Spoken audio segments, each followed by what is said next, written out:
सिंध और मकरान के साहिल पर सुनामी का खतरा मंडलाने लगा। सुनामी के नतीजे में कराची के लिए टाइम स्केल का ज़्यादा से ज़्यादा 1.5 घंटा होगा और बिल्डिंग्स को खतरा होगा। गवादर और गिरदो नवा में रात 2 बजे के करीब ज़लज़ले के झटके महसूस किए गए।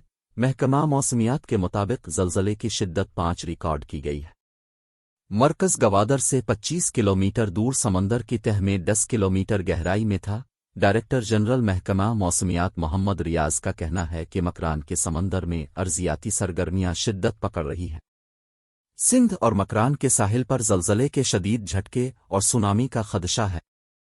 डायरेक्टर जनरल महकमा मौसमियात मोहम्मद रियाज ने बताया कि चूंकि एग्जिस्ट कर रहा है और इसका जो रिटर्न पीरियड है वो तकरीबन पूरा होने वाला है या पूरा हो चुका है, किसी वक्त भी ज़लज़ला आ सकता है जिसके बाइस सुनामी भी आ सकता है।